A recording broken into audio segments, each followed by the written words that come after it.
Students learn differently in an online environment than they learn in a face-to-face classroom. They are not generally willing to watch a video for as long as they would watch someone in person.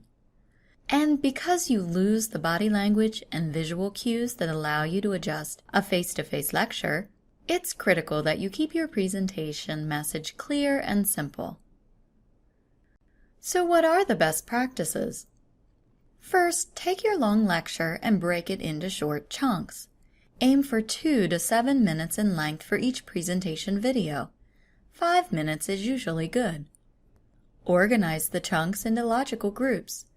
Each chunk can explain a part of the main concept. Give it a title that explains what's in the smaller presentation.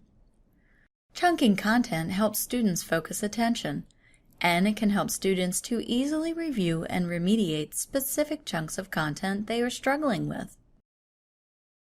Then, for each presentation video, think about the student experience. Your students will read text as it appears on screen, but if you're narrating it at the same time they're reading it, research has shown that there may be a drop in student retention. Instead, think about the PowerPoint presentation as a visual accompaniment to the words you are saying. If you already have a PowerPoint that you could read, use that version as your script.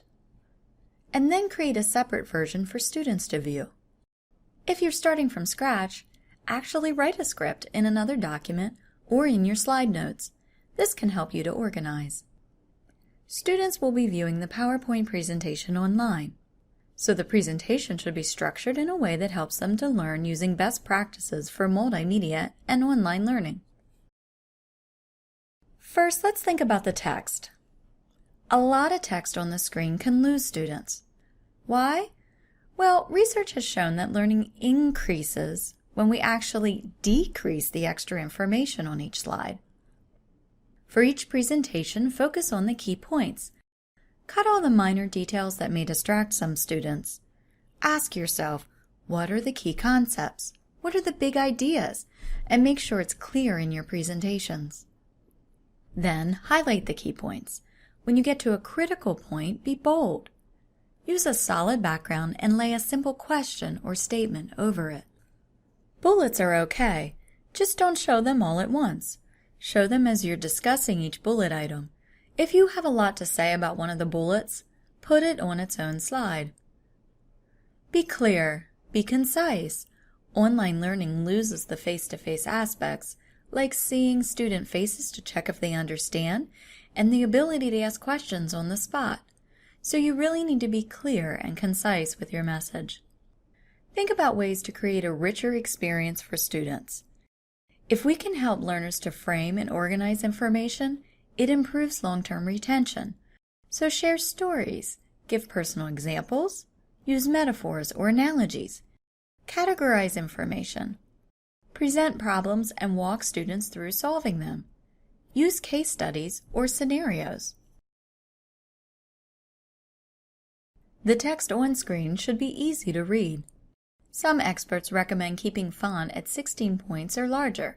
I've even seen 30 points recommended, but it really depends on the font you select for the text. Pick a readable font like Arial, Tahoma, or Verdana. Keep in mind that the font you use has a big impact on your credibility. If you use a font like Comic Sans, your message will not be taken as seriously than if you use a font like Georgia. Use the same fonts consistently. Don't switch to new fonts on each slide. A good guideline is no more than 2 different fonts in a single PowerPoint. In addition to less text, you can use visuals to help learners retain information if they're used well. First, use a solid background that won't distract from the presentation. Add images, charts, or graphics, but know why you are adding them. You can use them to grab attention, to create an emotional response, and to increase the transfer or retention of learning. Your visuals should be clear, crisp, and illustrate your point. If your image is blurry, it will actually hurt learning. And try to keep one idea per slide. Just as we need to eliminate extra words, we need to eliminate extraneous and unnecessary images. Pick one image to reinforce the text. and then make it big, half the slide or more. One of the most effective ways to help students learn is to use a visual with a short block of text.